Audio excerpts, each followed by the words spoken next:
പെരുമാറ്റം റോയലായിരിക്കണം. നമ്മളുടെ സംസാരം എങ്ങനെയായിരിക്കണം? മധുരത നിറഞ്ഞതായിരിക്കണം. ആണല്ലോ. നമ്മളുടെ സ്നേഹം എങ്ങനെയുള്ളതായിരിക്കണം? ആത്മീയ സ്നേഹം. കാരണം ഈ സംസാരം, സ്നേഹം, പെരുമാറ്റം, നമ്മുടെ കഴിവ്, ബുദ്ധി, നമ്മൾക്ക് എന്താണ് നല്ല രീതിയിലുള്ള കർമ്മം, ഇതൊക്കെ നമ്മളെ ഓരോ ആകർഷണങ്ങളിലേക്ക് പിടിച്ച് വലിക്കുന്നതാണ്. ഇതിലൂടെയൊക്കെ നമുക്ക് ആകർഷണം ഉണ്ടാവുകയില്ല? ഉണ്ടാകും. പക്ഷെ ബാബ നമ്മളോട് പറയുന്നത് എന്താ? ബാബ നമ്മളോട് പറയുന്നത് എന്താ? ഒന്നിൻ്റെ ആകർഷണങ്ങളിലേക്ക് നമ്മൾ വരരുത്. അതിനു വേണ്ടി നമ്മൾ എന്ത് ചെയ്യണം? ആത്മാഭിമാനിയായിട്ട് മാറണം. ആത്മാഭിമാനി സ്ഥിതി. പക്ഷേ നമ്മളെല്ലാവരും പറയാറുണ്ട് നമ്മൾ ആത്മാവാണ്, ഈ ശരീരമല്ല. നമ്മളുടെ അച്ഛൻ പരമാത്മാവാണ്, പരന്താം നിവാസിയാണ്, സർവഗുണങ്ങളുടെയും സാഗരമാണ്, ശക്തികളുടെ സാഗരമാണ്. നമ്മളെങ്ങനെ ഉണ്ടാവണം? നമ്മളെല്ലാത്തിൻ്റെയും മാസ്റ്റർ ആയിരിക്കണം, വേണ്ടേ? അതിന് നമ്മൾ എന്താണ് പ്രാക്ടീസ് ചെയ്യുന്നത്? വെറുതെ നമ്മളിലേക്ക് വരുമോ? ഇല്ലല്ലേ. അപ്പം നമ്മുടെ ഉള്ളിലേക്ക് തന്നെ ഇറങ്ങി ചെല്ലാനാണ് ബാബ പറയുന്നത്. നിരന്തരം നമ്മളിൽ അറ്റൻഷൻ വേണം. ഇന്നത്തെ വരദാനം അതാണ്, നിരന്തരം അറ്റൻഷൻ വേണം. എന്ത് കാര്യമാണോ നമ്മൾ ചെയ്യുന്നത് അതിൽ നമുക്ക് പൂർണ്ണമായിട്ടും അറ്റൻഷൻ വേണം. എന്തിൻ്റെ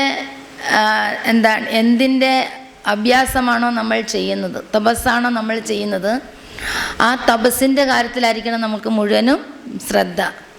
കർമ്മം ചെയ്യണമെങ്കിൽ കർമ്മത്തിലായിരിക്കണം ശ്രദ്ധ. അപ്പം ബാബ ഇന്ന് ശ്രദ്ധയെക്കുറിച്ച് ഒരുപാട് പറഞ്ഞിട്ടുണ്ട്, ഇല്ലേ? അപ്പം നമുക്ക് ഇന്ന് അതിലേക്ക് പോകാം. എന്താണ് ശ്രദ്ധ? ചുമ്മാ അനങ്ങാതെ കേട്ടോണ്ടിരിക്കുന്നതാണോ ശ്രദ്ധ?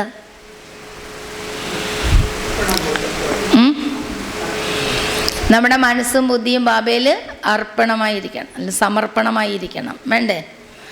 ശ്രദ്ധ എന്ന് പറഞ്ഞു കഴിഞ്ഞാൽ ഇപ്പം ബാബ നമ്മളെ പഠിപ്പിക്കുകയാണ്.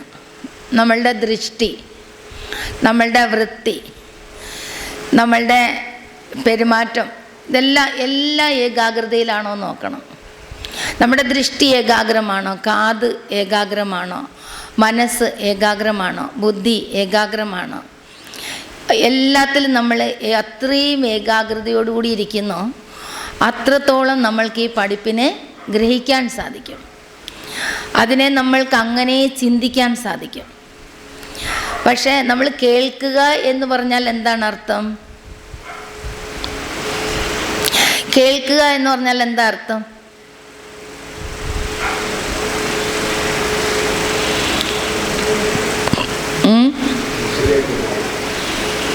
കേൾക്കുക എന്ന് പറഞ്ഞാൽ നമ്മളതുപോലെ ആയിത്തീരുക, ആകണ്ടേ? ആയിത്തീരണം. എത്രത്തോളം നമ്മൾക്ക് അങ്ങനെ ആയിത്തീരാൻ സാധിക്കുന്നുണ്ട്? ബാബ പറഞ്ഞു, ബാബ എന്താണോ പഠിപ്പിക്കുന്നത് നിങ്ങൾ അങ്ങനെ മനനം ചെയ്യണം. മനനം ചെയ്യാനുള്ള ശക്തി നമുക്ക് എവിടെ നിന്നേ കിട്ടും? മനനം ചെയ്യാനുള്ള ശക്തി എവിടെ നിന്നേ കിട്ടും? ബാബയിൽ നിന്നേ കിട്ടുകയുള്ളൂ, ആണല്ലോ. അപ്പം ബാബ കുട്ടികളെ പഠിപ്പിക്കുന്നതിന് മുൻപ് തന്നെ ദൃഷ്ടി കൊടുത്ത് യോഗ ചെയ്യാറുണ്ട്. ഉണ്ടോ ഇല്ലയോ? എന്തിനു വേണ്ടിയാ? പഠിപ്പിക്കുന്നതിന് മുൻപ് തന്നെ, പഠിപ്പ് തുടങ്ങുന്നതിന് മുൻപ് തന്നെ ദൃഷ്ടി കൊടുത്ത് യോഗ ചെയ്യും.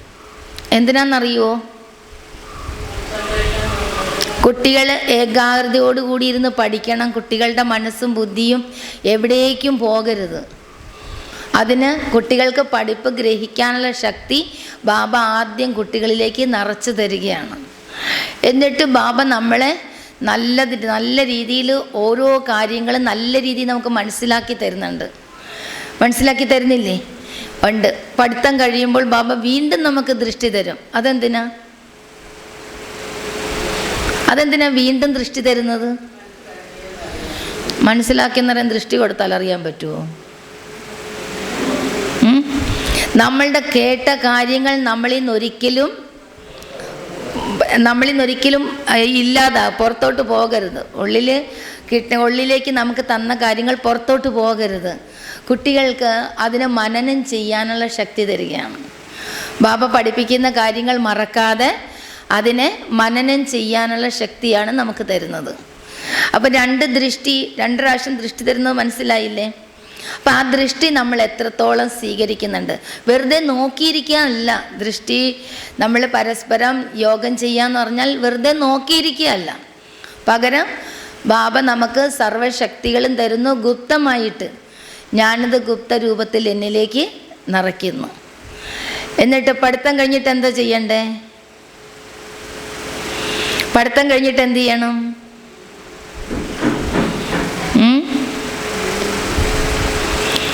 സ്കൂളിൽ പഠിച്ചു കഴിഞ്ഞ് സ്കൂൾ വിട്ട് വീട്ടിൽ വന്നാൽ എന്ത് ചെയ്യും? പഠിക്കുന്ന പിള്ളേർ ഹോംവർക്ക് ചെയ്യും. ബാബ നമുക്ക് പഠിത്തം തന്നു വിടുന്ന എന്തിനുള്ളത്?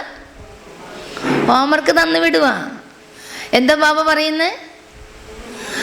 വീട്ടിൽ പോയിരുന്ന് ചിന്തിക്കൂ. നിങ്ങൾ ചിന്തിക്ക്, ജീവിതത്തിൽ കൊണ്ടുവരൂ, തനിയാവർത്തനം ചെയ്തുകൊണ്ടേയിരിക്കും. നിങ്ങൾക്ക് ഈ കാര്യം മനസ്സിലായാൽ നിങ്ങൾ മറ്റുള്ളവർക്കും അതേപോലെ തന്നെ പറഞ്ഞു കൊടുക്കണം. കേട്ട കാര്യങ്ങൾ അങ്ങനെ കൊണ്ടുപോയി കൊടുക്കരുത്. അങ്ങനെ കൊണ്ടുപോയി കൊടുത്തു കഴിഞ്ഞാൽ അതിത് പാവങ്ങൾക്ക് ഗ്രഹിക്കാൻ പറ്റത്തില്ല. അവരെന്ത് പറയും? ഇന്നത്തെ കാലത്ത് ഇത് നിങ്ങൾക്കേ പറ്റുള്ളൂ, ഞങ്ങൾക്കിതൊന്നും പറ്റത്തില്ല, നിങ്ങൾക്ക് കിട്ടിയത് നിങ്ങളുടെ കയ്യിൽ തന്നെ ഇരിക്കട്ടെ എന്ന് പറയും. ഞങ്ങൾക്ക് ഇതിനൊന്നും ഇതിനൊന്നും ഞങ്ങൾക്ക് നേരെയില്ല, നിങ്ങൾ ജോലിയില്ലാതിരിക്കുന്നവരായതുകൊണ്ട് നിങ്ങൾക്ക് പറ്റും, ഇത് ഞങ്ങൾക്ക് പറ്റത്തില്ല. എന്താ കാര്യം? തൈര് കടഞ്ഞെടുത്ത് കഴിഞ്ഞാൽ ആ പുളിച്ച മോരോടുകൂടി കുട്ടികളുടെ വായിലോട്ട് എടുത്ത് വെച്ച് കൊടുത്താൽ എന്തോ ചെയ്യും? എന്താ കാര്യം? പുളി ആണല്ലോ. അപ്പം നിങ്ങൾ കൊണ്ടു കൊടുക്കുന്ന വെണ്ണയും അവർക്ക് അതുപോലെ തന്നെ കൊണ്ടു കൊടുത്താൽ എന്ത് ചെയ്യും? അവർ തൊപ്പിക്കളയും. കളയോ ഇല്ലയോ? അവരെന്ത് പറയും? ഇതിപ്പം നമുക്ക് പറ്റത്തില്ല, ഇതിനൊക്കെ സമയമുണ്ട്, ഞങ്ങൾക്ക് ജോലിയുണ്ട്, നിങ്ങൾക്കിതൊന്നും പിന്നെ ഇല്ലാത്ത ആൾക്കാരാകൊണ്ട് കുഴപ്പമില്ല, അത് നിങ്ങളുടെ കയ്യിൽ തന്നെ ഇരിക്കട്ടെ. തിരിച്ച് അത് നമ്മുടെ കയ്യിൽ തന്നെ തരും, ഇല്ലേ? അപ്പോൾ ഇത് നമ്മൾ ഉപയോഗിക്കുമോ ജീവിതത്തിൽ? ഇവരിത് പറയുന്നത് കേൾക്കുമ്പോൾ നമ്മളുടെ മനസ്സും പോയില്ലേ? നമ്മളും വിചാരിക്കും ഇത്രയും വലിയ കാര്യം കൊണ്ട് കൊടുത്തിട്ട് ഇവർക്കേ വേണ്ട, ഇത് പിന്നെ നമ്മളിതങ്ങനെ ഉപയോഗിക്കും. അതുകൊണ്ട് കേട്ട കാര്യങ്ങൾ ഉടനെ കൊണ്ടുപോയി മറ്റൊരാൾക്ക് കൈമാറ്റം ചെയ്യരുത്. പകരം എന്ത് വേണം? ആദ്യം അവരവരതിൻ്റെ ടേസ്റ്റ് അറിയണം, ഇല്ലേ? അവരവരതിനെ രുചിച്ചറിയണം. തനിക്ക് രുചിക്കാൻ കഴിയുന്നുണ്ടെങ്കിൽ തീർച്ചയായിട്ടും മറ്റുള്ളവർക്ക് എന്താകും? രുചിക്കും. അപ്പം അത് അങ്ങോട്ടും ഇങ്ങോട്ടും ഷെയർ ചെയ്തു, അല്ലേ? അങ്ങനെ ചെയ്ത് എന്തായി? കുട്ടികൾക്ക് പഠിക്കാനുള്ള ലഹരി ഉണ്ടായി. ഈ ലഹരി തന്നെയാണ് സ്വാഭാവികമായിട്ടും നമ്മളുടെ പുരുഷാർത്ഥത്തെ ഉയർത്തുന്നത്. പുരുഷാർത്ഥം ഉയരണം. പുരുഷാർത്ഥത്തെ ഉയർത്താതെ നമ്മളിനി എന്ത് സേവനം ചെയ്താലും ഞാൻ എൻ്റെ എന്നുള്ള ഭാവം തീർച്ചയായിട്ടും അതിനകത്തുണ്ടാകും. ഇല്ലയോ? ഉണ്ടാകും. നമ്മൾ ചെയ്യുന്ന സേവനത്തിൽ മറ്റൊരാൾ വന്നു കഴിഞ്ഞാൽ അപ്പോഴേ നമ്മുടെ മൂഡ് പോകും. എന്താ? ഒരാൾ ചെയ്തുകൊണ്ടിരിക്കുന്നത് കൊണ്ടൊന്ന് കൈയിടാൻ വന്ന് എന്നങ്ങ് മുഴുവൻ ചെയ്തൂടെ? അതും ചെയ്യത്തില്ല. എന്നാൽ എന്നെ ചെയ്യാൻ വിട്, അതും ഇല്ല. അപ്പം സേവനത്തിൽ എന്താകും? പതുക്കെ ഉരസലുകൾ വരും.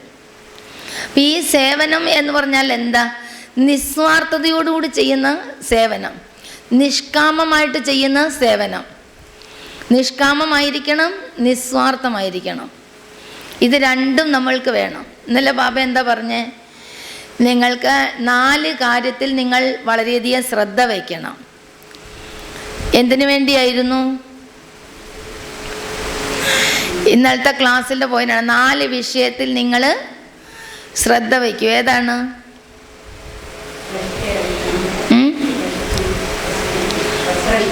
ട്രസ്റ്റി ആയിരിക്കണം, പിന്നെ ക്ഷമയുള്ളവരായിരിക്കണം, പിന്നെ സന്തോഷമുള്ളവരായിരിക്കണം, സേവനം ചെയ്യുന്നവരായിരിക്കണം. അപ്പം സേവനം ചെയ്യണമെങ്കിൽ ഇത് 3 നമുക്ക് ആവശ്യമാണ്. ക്ഷമ, ട്രസ്റ്റി, സന്തോഷം. ഇത് 3 വേണം. വേണ്ടേ? ഇതിലേതെങ്കിലും ഒരു ശക്തി നമ്മുടെ ഉള്ളിലുണ്ടെങ്കിൽ ബാക്കിയെല്ലാം നമ്മളിലേക്ക് തനിയെ വരും. ബാബ പറയാറുണ്ട്, തനിയെ വരും അല്ലേ. അതേത് ക്ഷമ വേണമെന്ന് പറയുന്ന കാരണം എന്താ? അനേക സംസ്കാരങ്ങളുടെ നടുവിലിരുന്നാണ് നമ്മൾ സേവനം ചെയ്യുന്നത്. അനേക സംസ്കാരങ്ങളുടെ നടുവിലിരുന്ന് സേവനം ചെയ്യുമ്പോൾ സംസ്കാരത്തിൻ്റെ ഉരസലുകൾ അവിടുന്ന് ഇവിടുന്നൊക്കെ വരാം. അത് നമ്മൾ എന്ത് ചെയ്യണം? കണ്ടില്ല കേട്ടില്ല എന്ന് വിചാരിച്ചാൽ നിങ്ങൾ വിടണം. അതോ പിടിച്ചു വയ്ക്കണം? വേണ്ട. പിന്നെ വളരെ ലഹരി കലർന്ന ലഹരിയോടുകൂടിയുള്ള സന്തോഷം. നമ്മളെ കാണുമ്പോൾ മറ്റുള്ളവർക്കും ആ ലഹരി ഉണ്ടാകണം. നമ്മൾ സേവനം ചെയ്യുന്ന കാണുമ്പോൾ മറ്റുള്ളവർക്കും ചെയ്യാനുള്ള മാനസികാവസ്ഥ ഉണ്ടാകണം. ഉണർവും ഉത്സാഹവും ഉന്മേഷവും നിറഞ്ഞതായിരിക്കണം നമ്മളുടെ സേവനം. അതിനാ ബാബ പറഞ്ഞ സന്തോഷം ഉണ്ടാകണം, എന്നാൽ സർവ്വതിലും വേറിട്ടവരായിരിക്കണം, വേറിട്ട സ്ഥിതിയിലിരിക്കുന്നവരായിരിക്കണം. വേണ്ടേ? അങ്ങനെ വേണ്ടേ അല്ലേ? നമ്മൾ ട്രസ്റ്റിയായി ഇരിക്കണം, സന്തോഷത്തോടെ ഇരിക്കണം, ക്ഷമയോടെ ഇരിക്കണം, എന്നിട്ട് സേവനം ചെയ്യണം. അപ്പം സേവനത്തിന് റിസൾട്ട് ഉണ്ടാകുമോ ഇല്ലയോ? ഉണ്ടാകും. ആദ്യം എല്ലാത്തിലും എല്ലാം ആരംഭിക്കേണ്ടത് എന്നിൽ നിന്നാണ്. എന്നിൽ നിന്ന് വേണം എന്തും ആരംഭിക്കാൻ. കാരണം ഇവിടെ മാറേണ്ടത് ആരാ? ഞാനാ മാറേണ്ടത്. ഞാൻ മാറിയാൽ എല്ലാം മാറും അല്ലേ. അപ്പം ഗൃഹസ്ഥത്തിലിരിക്കുന്നവർക്ക് ബാബ മുൻഗണന കൊടുക്കാറുണ്ട്. എന്തുകൊണ്ട്? ഗൃഹസ്ഥത്തിലെന്ന് പറഞ്ഞു കഴിഞ്ഞാൽ എല്ലാ പ്രകാരത്തിലുള്ള കണക്കുകളും അവിടെ തന്നെ ഉണ്ട്, സംസ്കാരവും അവിടെ തന്നെ ഉണ്ടല്ലോ. അതിനെ മനസ്സിലാക്കി എല്ലാവരോടും നിങ്ങൾ സ്നേഹത്തോടുകൂടി എല്ലാവരോടും സഹകരിച്ച് ശാന്തതയോടുകൂടി അവരോടൊപ്പം നിന്ന് നിങ്ങൾ ബാബയുടെ ഓർമ്മയിൽ സേവനം ചെയ്യുമ്പോൾ ആ സേവനത്തിൻ്റെ വൈബ്രേഷൻ നിങ്ങളുടെ കൂടെ ഇരിക്കുന്നവർക്കും ഉണ്ടാകും ഇല്ലയോ? ഉണ്ടാകും. അത് വീടായിക്കോട്ടെ, സെൻറ്റർ ആയിക്കോട്ടെ, എവിടെയായിക്കോട്ടെ. പക്ഷെ എവിടെ ഇരുന്നാലും നമ്മളുടെ സ്വഭാവ സംസ്കാരത്തിൽ ആത്മീയ ഭാവം ഉറപ്പായിട്ടും ഉണ്ടായിരിക്കണം. ആത്മീയ ഭാവം വരുമ്പോൾ എന്താകും? എല്ലാവരും നമുക്ക് ഒരേപോലെ കാണാൻ കഴിയും, എല്ലാവരോടും ഒരുപോലെ പെരുമാറാൻ കഴിയും, എല്ലാവരോടും ഒരുപോലെ സഹകരിക്കാൻ കഴിയും അല്ലേ. എല്ലാവർക്കും ഒരുപോലെ മുന്നോട്ട് പോകാൻ കഴിയത്തില്ലേ? ആത്മീയ ഭാവത്തിന് അങ്ങനെ ഒരു വിശേഷതയുണ്ട്. എന്താ? പല തട്ടിൽ നിൽക്കുന്നവരെ ഒരു തട്ടിലോട്ട് കൊണ്ടുവരാൻ കഴിയില്ലേ? പെട്ടെന്ന് കഴിയുമോ? പെട്ടെന്ന് ചെയ്യാൻ പറ്റുമോ? ഇല്ല, സമയമെടുക്കും. നമ്മൾ എത്രത്തോളം അതിൽ തീവ്രമായിട്ട് മുന്നേറുന്നോ അത്രയും നമ്മൾക്കതിൽ നല്ല റിസൾട്ട് ഉണ്ടാവില്ലേ? തീർച്ചയായിട്ടും ഉണ്ടാകും. അപ്പം നമ്മൾ ഇതിനകത്ത് വേണ്ടത് എന്താ? വിനയം ഉണ്ടാവണം അല്ലേ. പിന്നെ സ്നേഹം ഉണ്ടാവണം. സ്നേഹം 2 തരത്തിലുണ്ട്. ഏതൊക്കെയാന്ന് പറയാമോ?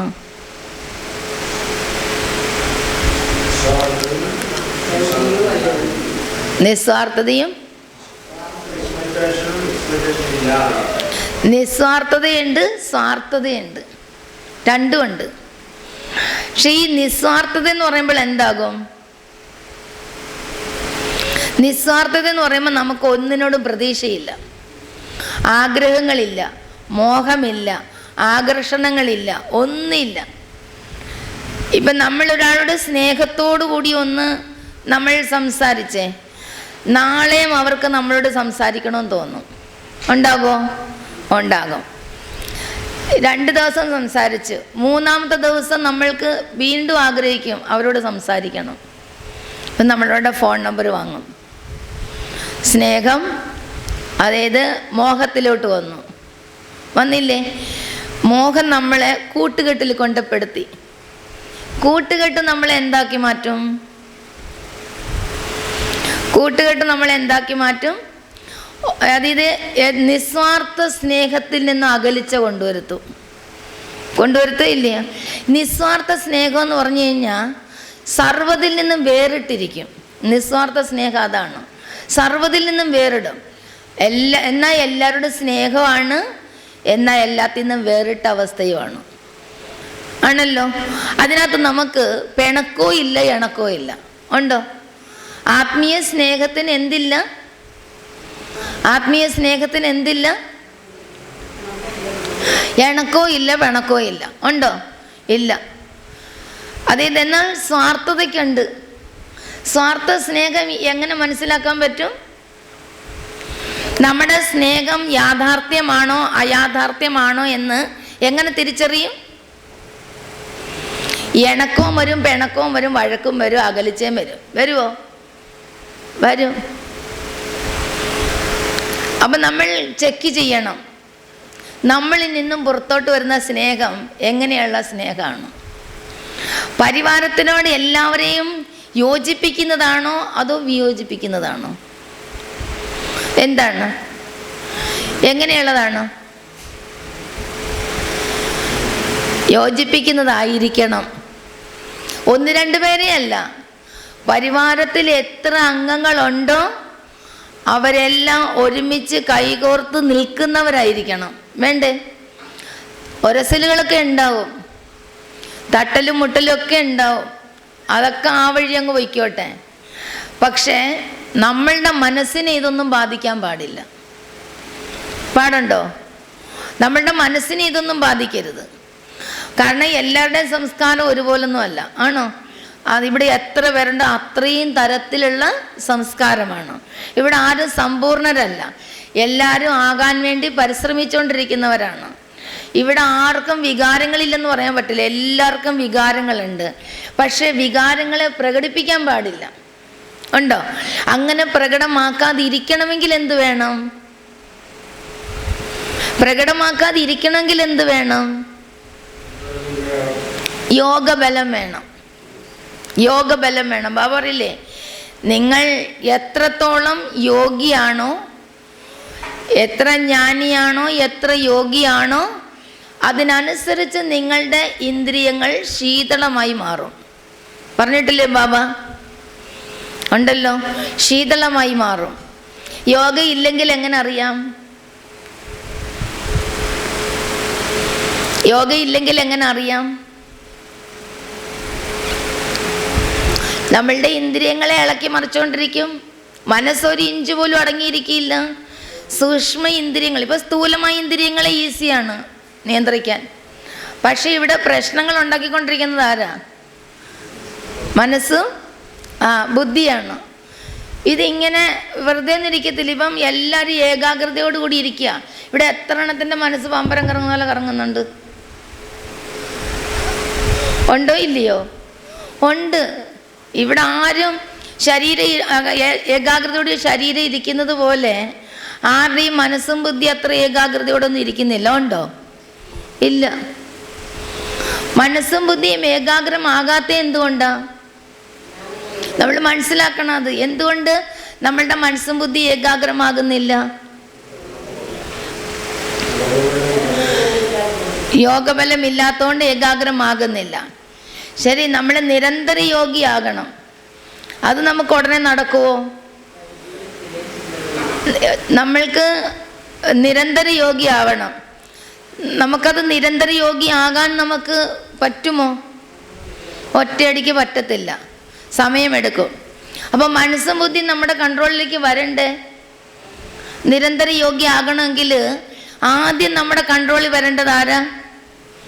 നമ്മളുടെ മനസ്സും ബുദ്ധിയാണ്. അത് വരാത്തിടത്തോളം കാലം നമ്മൾ എപ്പം നിരന്തര യോഗിയാകും? എപ്പോഴാകും? എങ്ങനെയാകും? ആകോ? ഇല്ല. ആകാത്ത എന്തുകൊണ്ട്?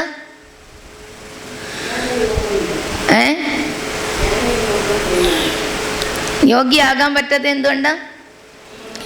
നമ്മളുടെ മുന്നിൽ വരുന്ന പ്രശ്നങ്ങൾ എന്ന് വെച്ചാൽ കാണുന്നത്, കേൾക്കുന്നത്, പറയുന്നത്, ചെയ്യുന്നത്, ഇതെല്ലാം നമ്മൾ പിടിച്ചു വച്ചിട്ടുണ്ട്. ഉണ്ടോ ഇല്ലയോ? അനുഭവിച്ചത് അല്ലേ, അനുഭവിച്ചത് നമ്മൾ വെച്ചിട്ടുണ്ട്. അതൊന്നും പെട്ടെന്ന് മറക്കാൻ പറ്റത്തില്ല. ചിലർ പറയത്തില്ലേ, ഇത് ഞാൻ ചത്താലും മറക്കത്തില്ല. പറയില്ലയോ? പറയും. അപ്പം അതിൻ്റെ അർത്ഥം എന്താ? അത് ഞാൻ വിടാൻ തയ്യാറല്ല. അതേ പ്രശ്നം വെച്ചിട്ട് അടിക്കടി എന്തുണ്ടാക്കിക്കൊണ്ടിരിക്കും? പ്രശ്നങ്ങൾ ഉണ്ടാക്കിക്കൊണ്ടിരിക്കുകയില്ലയോ? നമ്മുടെ മനസ്സിൽ നിന്ന് അത് വിട്ടുപോകത്തില്ല. പോകുമോ? ഇല്ല. കാരണം നമ്മൾക്ക് യോഗബലം കുറവാണ്. യോഗബലം കുറവാകുന്നത് കൊണ്ടാണ് മുന്നിൽ വരുന്ന ചെറിയ വിഷയങ്ങളെ പോലും നമുക്ക് ഉപയോഗിക്കാൻ പറ്റാതെ വരുന്നത്. ഈ ചെറിയ വിഷയം നമ്മളെ എത്ര വലിയ വിഷയത്തെ കൊണ്ട് എത്തിക്കുമെന്നറിയോ? അത് നമ്മൾ പോലും അറിയത്തില്ല. അറിയോ? ഇല്ല. അതിനൊക്കെ മെയിനായിട്ടൊരു കാരണമുണ്ട്. എന്താണെന്നറിയാമോ? നമുക്ക് നമ്മളെ സ്നേഹിക്കാൻ നമ്മൾ പഠിച്ചിട്ടില്ല. നമുക്ക് നമ്മളെ സ്നേഹിക്കാൻ അറിയില്ല. നമ്മൾ സ്നേഹിക്കുന്നത് നമ്മുടെ കൂടെയുള്ളവരെയും നമ്മളുടെ മുന്നിൽ വരുന്നവരെയാണ്. ആണോ അല്ലയോ?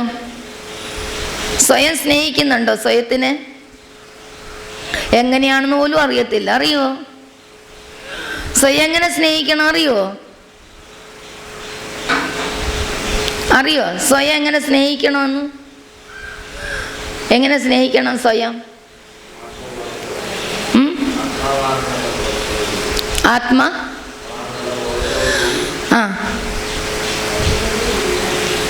ആത്മാവാണെന്നുള്ള ബോധത്തോടുകൂടി എന്നാലും സ്നേഹിക്കാൻ പഠിക്കണ്ടേ? ജ്ഞാനം വരും, സ്നേഹവും വരും, ശാന്തിയും വരും, സന്തോഷവും വരും, എല്ലാം വരും. പക്ഷെ ഇതൊക്കെ നമ്മൾ മറ്റുള്ളവർക്ക് കൊടുക്കാൻ വേണ്ടി ഇരിക്കുക. അവിടുന്ന് ഇങ്ങോട്ട് കിട്ടുന്നില്ലെന്ന് കാണുമ്പോൾ ഇവിടെ പതുക്കെ അവസ്ഥ പോകാൻ തുടങ്ങുകയില്ലയോ? അത് രണ്ട് കൂട്ടർക്കും അത് ദോഷം ആകരുത്. അതിനുവേണ്ടി എന്ത് ചെയ്യണം? നിങ്ങളുടെ മനസ്സിനെ നിങ്ങൾ സ്നേഹിക്കും. നിങ്ങളുടെ കൊച്ചുമക്കളെ നിങ്ങൾ സ്നേഹിക്കാറില്ലേ? നല്ല വികൃതി പിടിച്ച പിള്ളേരുണ്ട്, അവരെ നിങ്ങൾ എല്ലാവരുടെ മുന്നിൽ വെച്ച് പുകഴ്ത്താറില്ലേ? അപ്പോൾ അവരെങ്ങനെയായിരിക്കും അവരുടെ അവസ്ഥ? അപ്പോൾ അവരെങ്ങനെ ഉണ്ടാവും? അവിടെ ഇരിക്കാൻ പറഞ്ഞാൽ അവിടെ പോയി ഇരിക്കും അല്ലേ? പഠിക്കാൻ പറഞ്ഞാൽ പോയിരുന്ന് പഠിക്കും. അതെങ്ങനെ പറഞ്ഞത് കൊണ്ടാണ്? വളരെ സ്നേഹത്തോടെ കുറച്ച് പൊക്കി പറഞ്ഞത് കൊണ്ട് എന്തായി? മലമറിക്കാൻ പറഞ്ഞാലും പോയി മലമറിക്കും അല്ലേ? അപ്പം സ്നേഹത്തിന് കല്ലിനെ പോലും വെള്ളമാക്കാനുള്ള ഉണ്ടല്ലോ. അപ്പം നമ്മളുടെ സ്നേഹത്തിൽ നമ്മുടെ സംസ്കാരത്തെ പരിവർത്തനപ്പെടുത്താൻ സാധിക്കില്ലേ? എന്തുകൊണ്ട് സാധിക്കുന്നില്ല? ഇപ്പോഴും നമുക്ക് വേണ്ടത് മറ്റുള്ളവരുടെ സ്നേഹമാണ്. ആണോ അല്ലേ? ആഗ്രഹിക്കുന്നുണ്ടല്ലേ? മറ്റുള്ളവരുടെ സ്നേഹം ആഗ്രഹിക്കുന്നില്ലേ? ഉണ്ട്. മറ്റുള്ളവർ എന്നെ സ്നേഹിക്കണം. ഞാൻ ഒത്തിരി അവരെ സ്നേഹിക്കുന്നുണ്ട്, അവരെന്നോട് ഒരു മൈൻഡ് ഉച്ചയ്ക്ക് ചെയ്യുന്നില്ല. ഞാൻ ഇവരെ എത്ര സഹായിക്കുന്നുണ്ട്, എന്നിട്ട് അവരെന്നോടൊന്നും മൈൻഡ് ചെയ്യുന്നില്ല. ഇല്ല, ഞാൻ എല്ലാവരെയും സ്നേഹിക്കുന്നുണ്ട്, പക്ഷെ എനിക്ക് മാത്രം തിരിച്ചു തരുന്നില്ല. അപ്പോഴാണോ നിങ്ങൾ സന്തോഷവാനാവുന്നത്? അവരെ തിരിച്ച് സ്നേഹിക്കുമ്പോഴാണോ നിങ്ങൾ സന്തോഷവാനാകുന്നത്? തിരിച്ച് അവർ സന്തോഷം തന്നില്ലെങ്കിൽ, സ്നേഹം തന്നില്ലെങ്കിൽ നിങ്ങൾക്ക് സന്തോഷമില്ല ഇല്ലേ? അതല്ല, അങ്ങനെ വിചാരിക്കരുത്. നമ്മളുടെ മനസ്സിനെ എപ്പോഴും നമ്മൾ പുകഴ്ത്തിക്കൊണ്ടേയിരിക്കണം. നമ്മളുടെ മനസ്സിനെ നമ്മൾ സ്നേഹിച്ചുകൊണ്ടേയിരിക്കണം. നമ്മളെ സ്നേഹിക്കാൻ പഠിച്ചാൽ നമ്മൾ രക്ഷപ്പെട്ടു.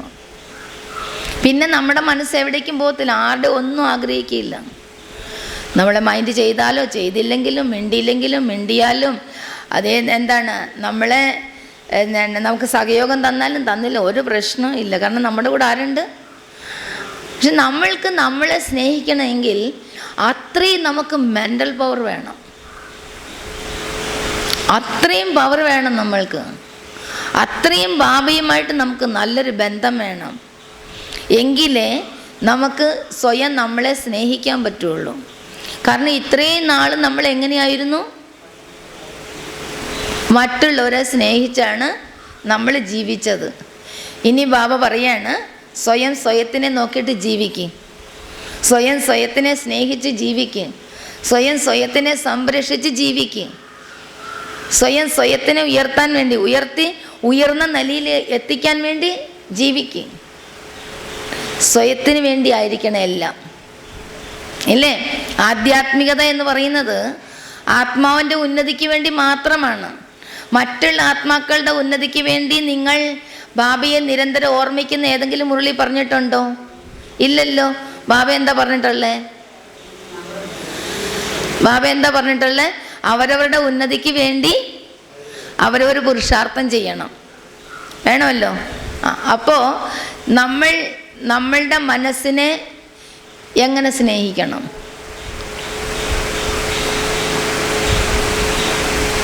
മനസ്സെന്താ?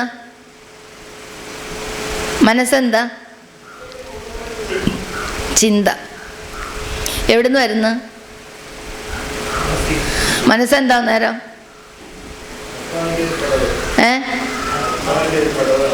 ആത്മാവിൻ്റെ ഘടകമാണ്. അതെന്താണെന്നറിയില്ലേ? നിങ്ങളിപ്പോൾ ഇവിടെ ഇരിക്കുന്നുണ്ട്, ചിലർക്കൊക്കെ വിശക്കുന്നുണ്ടാവും, ഇല്ല, എന്നാലും വീട്ടിലേക്കൊന്ന് ഓടുന്നുണ്ടാവും ഇടയ്ക്കൊക്കെ. വീട്ടിലോട്ട് നിങ്ങളിവിടെ തന്നെ ഇരിപ്പുണ്ട്. പോയതാരാ? മനസ്സ് പോയി. അപ്പം അതിനെ നമ്മൾ എന്ത് പറയും? സങ്കല്പം. നമ്മളുടെ സങ്കല്പമാണ് മനസ്സ്, അല്ലേ? സങ്കല്പത്തിൻ്റെ ആഴത്തിലോട്ട് പോണതാണ് ചിന്ത. പല പ്രകാരത്തിലെ ചിന്ത വരത്തില്ലേ? വരാറുണ്ട്. ആദ്യം സങ്കല്പമാണ് വരുന്നത്, പിന്നീടാണ് ചിന്തയിലേക്ക് പോകുന്നത്. അപ്പോൾ നമ്മളുടെ മനസ്സിൻ്റെ സങ്കല്പം അതെങ്ങനെയുള്ളതായിരിക്കും? മനസ്സ് നമ്മളോട് സഹകരിക്കണമെങ്കിൽ എങ്ങനെയുള്ള സങ്കല്പങ്ങളിലൂടെ നമ്മളെ മനസ്സിനെ സഹകരിക്കാൻ അഭ്യസിപ്പിക്കാം? ശുദ്ധ സങ്കല്പം, ശ്രേഷ്ഠ സങ്കല്പം, നിസ്വാർത്ഥ സങ്കല്പം, സത്യതയുടെ സങ്കല്പം, ഇല്ലേ? സത്യത, ശുദ്ധത, പവിത്രത, ഇത് മൂന്നും മനസ്സിനുണ്ടായിരിക്കണം. അത് മൂന്നും ഒരിക്കലും ഒരു ബ്രഹ്മചര്യം പാലിച്ചെന്ന് വെച്ചിട്ട് ഇതൊന്നും നമ്മളിലേക്ക് വരത്തില്ല. വരുമോ? വരത്തില്ല. അത് സർവ്വസാധാരണം. ഇതിൽ വലിയ വലിയ വികാരങ്ങൾ നമ്മുടെ ഉണ്ടല്ലോ. അതിനെയൊക്കെ നമ്മൾ എന്ത് ചെയ്യണം? മനസ്സിലാക്കി അതിനെ തിരുത്തണം, വേണം. അപ്പോൾ ഏതെല്ലാം പ്രകാരത്തിലുള്ള സങ്കല്പങ്ങൾ നമ്മുടെ ഉള്ളിൽ വരാറുണ്ട്? സ്വാർത്ഥത വരും, സമർത്ഥത വരും, പിന്നെ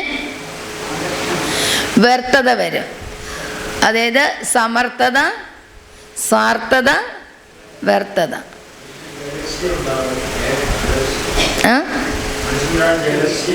ജലസി. അതെല്ലാം എന്തുകൊണ്ടുണ്ടാവുന്നത്? അതെല്ലാം ഈ സങ്കല്പത്തിലൂടെ തന്നെ ജനിക്കുന്നതാണ്. അപ്പം നമ്മളുടെ സ്വാർത്ഥ സങ്കല്പം, വ്യർത്ഥ സങ്കല്പം, നിസ്വാർത്ഥ സങ്കല്പം ഏറ്റവും കൂടുതൽ മനസ്സിലോട്ട് കടന്നു വരുന്നത് എന്താ? സ്വാർത്ഥത. പിന്നെന്താ വരുന്നത്? വ്യർത്ഥത. എത്ര സമർത്ഥത വരുന്നുണ്ട്? വളരെ വളരെ കുറവാണ്, അല്ലേ? ഈ സ്വാർത്ഥതയും വ്യർത്ഥതയുമാണ് ഏറ്റവും കൂടുതൽ നമ്മൾ മനസ്സിന് കൊടുക്കുന്ന ആഹാരം. അത് നല്ല ആഹാരമാണോ?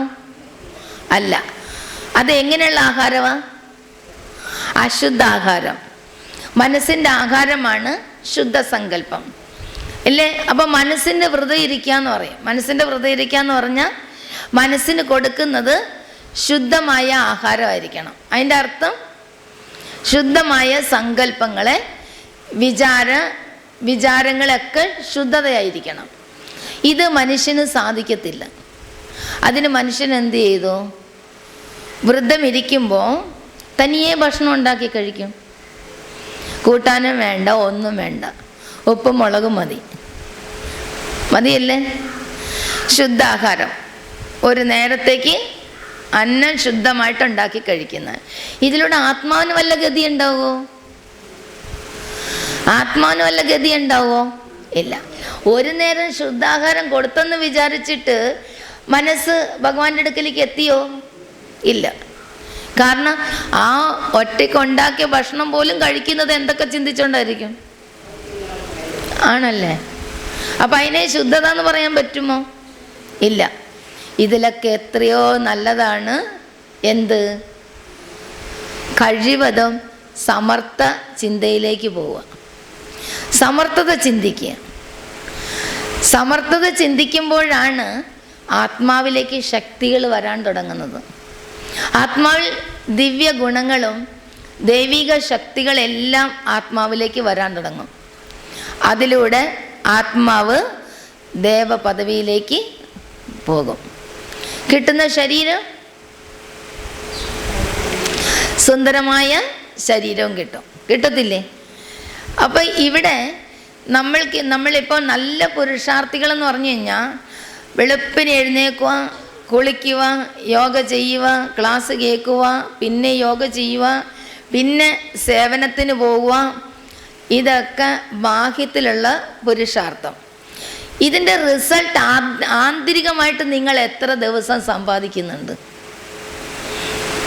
ഇതിൻ്റെ റിസൾട്ട് ആന്തരികമായിട്ട് നിങ്ങൾ എത്രമാത്രം സമ്പാദിക്കുന്നുണ്ട് നോക്ക്. കേട്ട ക്ലാസ്സുകൾ ബുദ്ധിയിലുണ്ടാവുമോ? മുഴുവൻ സമയവും യോഗത്തിൻ്റെ അനുഭവം മുഴുവൻ സമയം കൂടെ ഉണ്ടാകുമോ? ഇല്ല.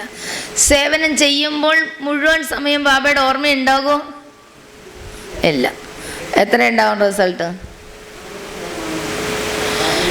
അപ്പോൾ ആന്തരികമായിട്ട് ആർക്കെങ്കിലും നല്ല രീതിയിൽ പുരുഷാർത്ഥം നടക്കുന്നുണ്ടോ? ഉണ്ടോ? ഇല്ല. അതുകൊണ്ട് നമ്മളെല്ലാവരും എന്താണ്? ആന്തരികമായിട്ട് എല്ലാവരും വീക്കാണ്. ആണോ അല്ലയോ? ആന്തരികമായിട്ട് എല്ലാവരും വീക്കാണ്. കാരണം ഭൗതികത്തിലാണ് നമ്മൾ ഫുൾ അറ്റൻഷൻ കൊടുത്തിരിക്കുന്നത്. Full attention ഭൗതികമായിട്ടാണ്.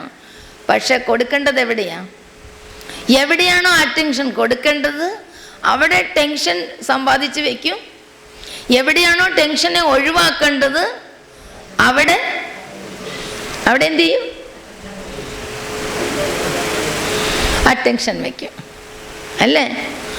ഇങ്ങനെ പോയാ നമ്മൾ ലക്ഷ്മി നാരായണനല്ല, ഒരു നാരായണനും ആകാൻ പോണില്ല. ആകുമോ? ഒരു നാരായണനും ആകത്തില്ല. കാരണം നാരായണനാകണമെങ്കിൽ പുരുഷാർത്ഥം എവിടെ നടക്കണം? ആന്തരികമായിട്ട് നടക്കണം. ഇവിടെ ആന്തരികമായിട്ട് എന്താ നടന്നുകൊണ്ടിരിക്കുന്നത്? വേണമെങ്കിൽ എന്താണ്? രാവണ രാജാവാകാം. ഏത് രാജാവാകത്തില്ല? രാമൻ്റെ ആകുന്ന രാജാവാകാൻ പറ്റത്തില്ല. ഇപ്പം മനസ്സിലായി നമ്മുടെ കുഴപ്പം എന്താന്ന്? ഇനി എന്ത് ചെയ്യണം? പുരുഷാർത്ഥത്തെ തിരിക്കണം. എങ്ങനെ തിരിക്കണം? ഭാഗ്യമായിട്ട് ഇപ്പം നമുക്കത് ശീലമായി തീർന്നു.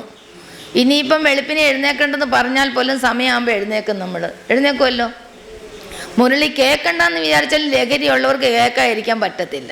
അപ്പം അതിനും വന്നോളൂ, കുറച്ച് നേരത്തെ വന്നോളൂ, യോഗത്തിനിരുന്നോളൂ. യോഗം കഴിഞ്ഞാലും പിന്നെ നമുക്ക് എന്തെങ്കിലുമൊക്കെ നോക്കണം എന്ന് വിചാരിച്ചാൽ നോക്കും. അല്ലേ?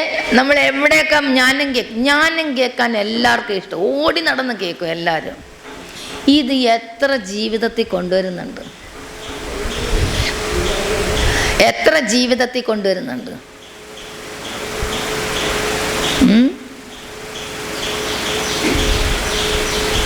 മാതജിടൻ ചോദിച്ചാൽ എത്ര കൊണ്ടുവരുന്നുണ്ടെന്ന്.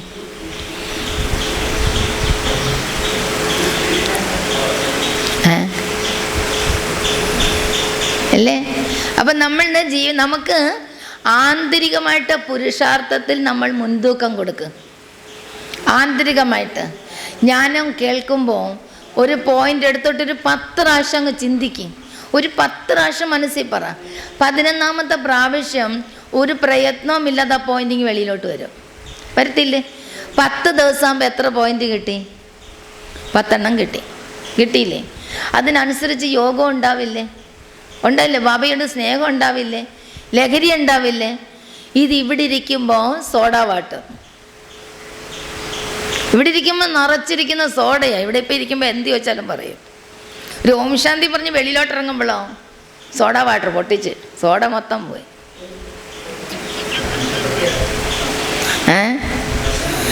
ഇവിടെ ഇരിക്കുമ്പോൾ നിറഞ്ഞിരിക്കുവാണ്, അല്ല എന്ത് ചോദിച്ചാലും മറുപടി പറയും. വെളിയിലും ഇവിടുന്ന് രോമശാന്തി പറഞ്ഞ് വെളിയിലോട്ടെങ്കിൽ ആ ഗേറ്റിൻ്റെ അവിടെ എത്തുമ്പോൾ ചോദിക്കണം, ഇന്ന് ബാബ പറഞ്ഞെന്താ? അയ്യേ, അത് അവിടെ വെച്ച് ഓർമ്മയുണ്ടായിരുന്നു, ഞാൻ പറയുകയും ചെയ്തതാണ്, പക്ഷെ ഇപ്പം എനിക്ക് ഓർമ്മയില്ല. ഉണ്ടാവോ? ഇല്ല. എന്താ കാര്യം? ആന്തരിക പുരുഷാർത്ഥത്തിൽ നമുക്ക് അറ്റൻഷൻ കുറവാണ്.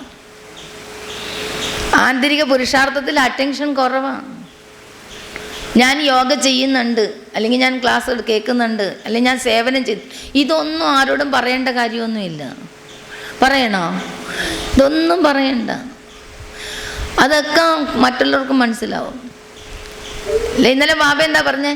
ചില കുട്ടികൾ ഞാൻ പറയും, ബാബ ഞാൻ 4 മണിക്കൂർ യോഗ ചെയ്യുന്നുണ്ട്. ചില കുട്ടികൾ എഴുതി വയ്ക്കും, ഞാൻ 1 മണിക്കൂർ യോഗ ചെയ്യുന്നുണ്ട്. അത് യോഗയുടെ ഏറ്റവും കുറഞ്ഞ സമയം 1 മണിക്കൂർ. അതുകൊണ്ട് വല്ലതും ഉണ്ടാവുമോ? 1 മണിക്കൂർ ഇരുന്നാലാണ് 1 സെക്കൻഡ് കിട്ടുന്നത്. നമ്മളുടെ പുരുഷാർത്ഥി ജീവിതം എന്ന് പറഞ്ഞാൽ, ഈ ബ്രാഹ്മണ ജീവിതം എന്ന് പറഞ്ഞാൽ 1 സെക്കൻഡ് നേരത്തേക്ക് വേണ്ടിയിട്ടാണ് നമ്മൾ ഇത്രയും കാലമായിട്ട് പുരുഷാർത്ഥം ചെയ്ത് പോണത്. 1 സെക്കൻഡ് നേരത്തേക്ക്. എന്താ ആ 1 സെക്കൻഡ് എന്തിനുള്ളത്? ആ 1 സെക്കൻഡ് എന്തിനുള്ളത്? അന്തിമ സമയത്ത് ഏക് ബാബ ദൂസറ നാ കോയി, ഒരേ ഒരു ബാബ അല്ലാതെ എൻ്റെ ജീവിതത്തിൽ എനിക്ക് മറ്റാരും തന്നെ ഇല്ല. അന്തിമ സമയത്തിൽ ആ ബാബയുടെ സ്മൃതി വരാൻ, ആ സ്മൃതിയാണ് ബാബയുടെ അടുക്കൽ. ഇവരിൽ അന്ത്യശ്വാസം വലിക്കുമ്പോൾ ആ ശ്വാസത്തിൽ എന്താണോ ലയിച്ചിരിക്കുന്നത് ആ സ്മൃതിയാണ് ബാബയുടെ അടുക്കലേക്ക് പോണത്. ആ സ്മൃതിയാണ് ഭഗവാൻ സ്നേഹത്തിൻ്റെ ചരടിൽ കോർത്തിണക്കുന്നത്. അതിനെയാണ് പറയുന്നത് എന്താ? രുദ്രാക്ഷമാല. രുദ്രൻ രചിക്കപ്പെട്ട മാല. മാല രചിച്ചത് എപ്പോഴാ? മാല രചിച്ചത് എപ്പോഴാ? അന്തിമ സമയത്ത്. ബാബറില്ലേ, ഞാൻ ഇപ്പോഴെങ്ങും മാല രചിക്കത്തില്ല, ഇപ്പോഴെങ്ങും ഞാൻ മാല ഉണ്ടാക്കുകയില്ല. എപ്പോഴേ ഞാൻ മാല ഉണ്ടാക്കുകയുള്ളൂ? അന്തിമ സമയത്ത്. ആരാണോ എൻ്റെ സ്മൃതിയിൽ വരുന്ന ആത്മാ, ആ ആത്മാവിനെ, ആ സ്മൃതിയെ ഞാൻ മുത്തുകളായി കോർത്തിണക്കി. ആ കോർത്തിണക്കിയ മാലയാണ് രുദ്രാക്ഷമാല. അതാണ് ഭക്തർക്ക് ജപിക്കാൻ വേണ്ടി കൊടുക്കുന്ന രുദ്രാക്ഷമാല അല്ലേ? എന്നാൽ ആ മുത്ത് കയ്യിലെടുക്കും. നിങ്ങൾ സ്വർണ്ണമാല എടുത്താലും വജ്രത്തിൻ്റെ മാല എടുത്താലും വെള്ളിയുടെ മാല എടുത്താലും ഏത് മാല വേണേലും കയ്യിലെടുത്തോ, ഭഗവാന്റെ ഓർമ്മ വരുമോ? ഇല്ല. രുദ്രാക്ഷമാല കയ്യിലെടുത്തേ, എന്തിൻ്റെ ഓർമ്മ വരും? ഭഗവാന്റെ ഓർമ്മ വരുമോ? ഇല്ലയോ? വരും. ആ ഓരോ മുത്തുകളും അപ്പം എത്ര വിലപ്പെട്ട മുത്തുകളാണ്, ആണോ അല്ലയോ? ഓരോ മുത്തുകൾ എത്ര വിലപ്പെട്ട മുത്തുകളാണ്. ആ മുത്തുകൾ എന്തുമാത്രം പുരുഷാർത്ഥം ചെയ്തിട്ടുണ്ടാകും. എപ്പം?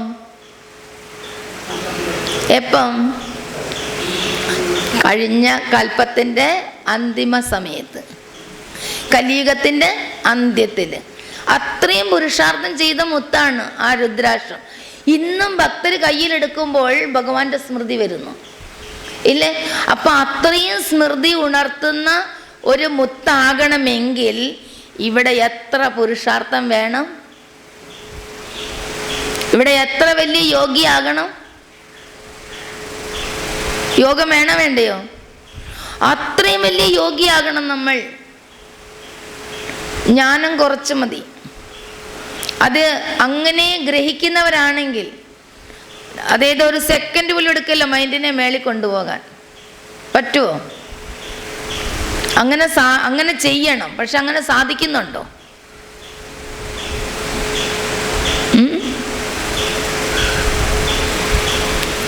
നമ്മൾ എങ്ങനെയുള്ള മുത്തുകളാ? ഇത് ക്രിസ്ത്യൻസ് പേളുമുത്തുണ്ടാക്കും. പേളുമുത്താണ് മാലയായിട്ട് എടുക്കുന്നത്. എന്തുകൊണ്ടാ? അത് ഹിന്ദുക്കളെ ഫോളോ ചെയ്യാണെന്ന് മറ്റുള്ള തെറ്റിദ്ധരിക്കരുത്. അതുകൊണ്ട് രുദ്രാക്ഷത്തിൻ്റെ മുത്ത് മാറ്റിയിട്ട് എന്ത് ചെയ്തു? പേളുമുത്താക്കി. ക്രിസ്ത്യൻസ് പറയുന്നു കൊന്ത, ഇസ്ലാം എന്ത് പറയും? ജപമാല. നമ്മൾ എന്ത് പറയും? രുദ്രാക്ഷമാല. സംഭവമല്ല ഒന്ന് തന്നെ.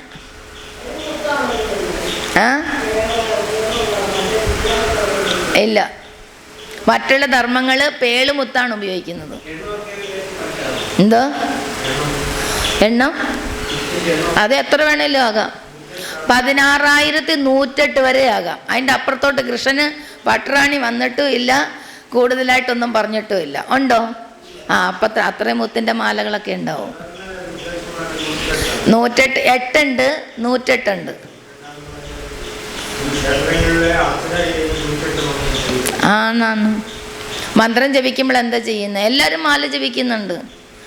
മാല ജപിക്കുമ്പോൾ ഈ മാല ജ്യോതിഷന്മാർ പറയാം എന്താ, 101 പ്രാവശ്യം നിങ്ങൾ രുദ്രാക്ഷമാല ജപിക്കും, നിങ്ങളുടെ മനസ്സിലുള്ള ആഗ്രഹങ്ങളൊക്കെ നടന്നു കിട്ടുമെന്ന് പറയില്ലേ? അല്ലെങ്കിൽ നിങ്ങളുടെ ദോഷങ്ങളൊക്കെ മാറിക്കിട്ടും, ഇങ്ങനെ ചെയ്താൽ മതിയെന്ന്. ഈ രുദ്രാക്ഷമാല ജപിക്കുന്നതിൻ്റെ ജപിക്കുന്നത് എങ്ങനെയാണെന്നറിയാമോ? അതായത് അവരുടെ മനസ്സ് മന്ത്രത്തിലോട്ട് കൊടുക്കും, ബുദ്ധി എണ്ണത്തിലോട്ടും കൊടുക്കും. ഭഗവാന്റെ അടുക്കലേക്ക് ആര് പോണു? ഭഗവാന്റെ അടുക്കലേക്ക് ആര് പോണു? ആരും പോണില്ല. പിന്നെ എങ്ങനെയാ കാര്യസാധ്യം ഉണ്ടാവുന്നത്? ഉണ്ടാകുമോ? ഇവിടെ ഇനി എന്ത് മന്ത്രം ജപിച്ചാലും ശരി, ഇനി എന്ത് മന്ത്രം ജപിച്ചാലും മനസ്സും എന്ത് കർമ്മം ചെയ്താലും മനസ്സും ബുദ്ധി എവിടെ ഉണ്ട്? മനസ്സും ബുദ്ധി എവിടെ ഉണ്ട്? മനസ്സ് മന്ത്രത്തിലും ഉണ്ട്, ബുദ്ധി കർമ്മത്തിലും ഉണ്ട്. മേലോട്ട് ആരെങ്കിലും പോയോ? പിന്നെ ഇതെങ്ങനെ സഫലമാകും? അതെങ്ങനെ യാഥാർത്ഥ്യമാകും? ഒരാത്മാവും ഇവിടം വിട്ട് എങ്ങോട്ടും പോകത്തില്ല. പോകുമോ? എവിടേക്കും പോകില്ല. അതിനാ ബാബ പറഞ്ഞത്, നിങ്ങൾക്ക് മേലോട്ട് പോണോ? നിങ്ങൾക്ക് പോണോ? എന്ത് ചെയ്യണം? നേരെ മേലോട്ട് വിടണം മനസ്സിനെ. നേരെ മേലോട്ട് പോയാലേ ആഗ്രഹം നടക്കുകയുള്ളൂ. കാരണം മനസ്സിന് ജ്ഞാനം നിറച്ച് വയ്ക്കുക. ജ്ഞാനത്തിൽ നിന്ന് നിങ്ങൾ നല്ല നല്ല സങ്കല്പം രചിച്ച് മനസ്സിനെ മുകളിലോട്ട് വിടുക. സങ്കല്പം രചിച്ച് വേണം, അല്ലാതെ ഇവിടെ ചുമ്മാ മിണ്ടാതിരുന്നാൽ പോകത്തൊന്നുമില്ല. പട്ടം പറന്ന് മേളിൽ പോകണമെങ്കിൽ പട്ടത്തിന് എന്ത് വേണം? അതായത് പട്ടം പറക്കണമെങ്കിൽ നൂല് വേണം. എത്ര റോള് വേണം അതിന്? ഇല്ലേ, അത് മേളിൽ പോകണമെങ്കിൽ. അപ്പം ഇവിടെ നൂലെന്ന് പറയുന്നത് എന്താ? നൂലെന്ന് പറഞ്ഞാൽ ഏകാഗ്രത, പട്ടം എന്ന് പറയുന്നത് സങ്കല്പം. നിങ്ങളുടെ ഉള്ളിൽ അത്രയും ജ്ഞാനം നിറച്ച് വെച്ചിട്ടുണ്ടെങ്കിലേ മേലോട്ട് പോകാൻ പറ്റുള്ളൂ. എന്നാൽ നമ്മൾ അത്രയും ഏകാഗ്രതയോടെയാണ്, അത്രയും പവർഫുള്ളായിട്ടാണെങ്കിൽ സെക്കൻഡ് മതി അനുഭവം കിട്ടാൻ. സെക്കൻഡ്. അത്രയും ഏകാഗ്രതയോടെ അത്രയും സ്നേഹത്തോടു കൂടിയാണെങ്കിൽ കുട്ടികൾ താല്പര്യത്തോടുകൂടി വളരെ ശ്രദ്ധയോടുകൂടി പട്ടം പറപ്പിക്കുമ്പോഴാണ് മേളിപ്പോണേ, അല്ലേ? പക്ഷെ നമുക്ക് മേളിപ്പോണെങ്കിൽ എന്ത് വേണം? നമുക്ക് മേളിപ്പോണെങ്കിൽ എന്ത് വേണം? നല്ല ഏകാഗ്രതയും വേണം, അതായത് ലയിച്ച് ചേരുന്ന സ്നേഹവും വേണം. ബാബയിലേക്ക് ലയിച്ച് ചേർന്ന സ്നേഹം ഉണ്ടെങ്കിൽ സെക്കൻഡ് വേണ്ട അനുഭവിയാകാൻ. അതൊരു കച്ചിത്തുരുമ്പ്, അതിൽ നിന്ന് പിടിച്ചങ്ങ് കയറാം. പറ്റത്തില്ലേ? അതിൽ നിന്ന് പിടിച്ചങ്ങ് കയറാം. അപ്പോൾ മനസ്സ് കാലിയായാൽ നമുക്ക് മെഡിറ്റേഷൻ ചെയ്യാൻ സാധ്യമല്ല. ആണോ? മനസ്സ് കാലിയായാൽ മെഡിറ്റേഷൻ കിട്ടുമോ? കിട്ടുമെന്നുള്ളവരൊന്ന് കൈവക്കിക്കേ. കാലി മനസ്സോടെ ബാബയെ ഓർമ്മിക്കാനിരുന്നാൽ എനിക്ക് ഓർമ്മ കിട്ടും എന്നുള്ളവരൊന്ന് കൈവക്കിക്കേ. കിട്ടത്തില്ല. കിട്ടുവാ? കാലി മനസ്സോടെ ഇരുന്നാൽ കിട്ടുമോ? അതെങ്ങനെ കിട്ടും? നമ്മളൊക്കെ ഈ വഴിയിലൂടെ സഞ്ചരിക്കുന്നവരല്ലേ, ആണല്ലേ? കിട്ടത്തില്ല. മനസ്സിൽ ജ്ഞാനം നിറക്കും. അതിനാ ബാബ പറയുന്നത് മനനം ചെയ്, ജ്ഞാനം മനനം ചെയ്. മനനം ചെയ്ത് നിങ്ങളുടെ ഉള്ളിൽ ജ്ഞാനം നിറയ്ക്കാൻ തുടങ്ങുമ്പോഴേ നിങ്ങളുടെ മെഡിറ്റേഷനിൽ ഏകാഗ്രത വരാൻ തുടങ്ങും. ഏകാഗ്രതയിലൂടെ നിങ്ങൾ അനുഭവികളാകാൻ തുടങ്ങും. പിന്നെ സെക്കൻഡിൽ മേലോട്ട് പോകാം. ഇപ്പം കിട്ടാത്ത യോഗ അവസാനം എങ്ങനെ കിട്ടുമോ? ഇപ്പം കിട്ടും. ഞാൻ ശരിയായിക്കോളും, വിനാശം വരുമ്പോഴത്തേക്കൊക്കെ ഞാൻ ഓക്കെ ആകും, ഞാൻ തന്നെ നമ്പർ 1 പോകും, ഇല്ലേ എന്നൊക്കെ പറഞ്ഞാലൊന്നും വാക്കുകൊണ്ട് ആരെയും കൊണ്ടുപോകാൻ പറ്റത്തില്ല. പറ്റുമോ? ഇല്ല. അവനവൻ്റെ പരിശ്രമത്തിലൂടെ പോകാൻ കഴിയും. ശരിയല്ലേ? ആണല്ലേ? അപ്പം എന്താ വേണ്ടത്?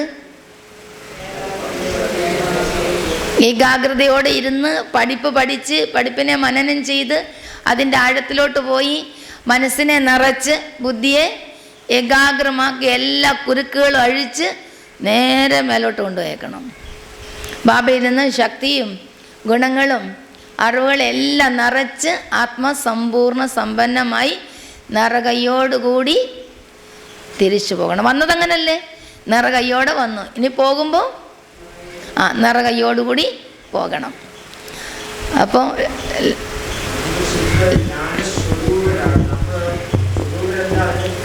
അതിനാ പറഞ്ഞ ജ്ഞാനം നിറയ്ക്കാൻ. സാഗരം ഒന്നേ ഉള്ളൂ, സാഗരം ഒത്തിരി ഇല്ല, ഉണ്ടോ? അതുകൊണ്ട് പറഞ്ഞ നിങ്ങൾക്ക് സാഗരമാകാൻ പറ്റില്ല, നിങ്ങൾ സ്വരൂപമാകണം. ജ്ഞാനസ്വരൂപം. നമ്മൾ എന്തിനെയൊക്കെയാണോ അഭ്യാസം ചെയ്യുന്നത് ആ തപസ്സിലൂടെ നമ്മൾ അതിൻ്റെ സ്വരൂപമായി വരും, സ്വരൂപത്തിലേക്ക് നമ്മൾ വരും. പക്ഷെ പരിശ്രമിക്കാതെ ഒന്നും നടക്കത്തില്ല. നടക്കുമോ? ഇല്ല. പരിശ്രമമാണ് നമുക്ക് ആവശ്യം. എല്ലാം ഒരു ശീലമാക്കി മാറ്റണം. മനനം ചെയ്യുന്നതൊരു ശീലമാക്കണം, യോഗത്തിൽ ഇരിക്കുന്നതൊരു ശീലമാക്കണം, ചർച്ച ചെയ്യുന്നതിലൊരു ശീലമാക്കണം. ഇല്ലേ?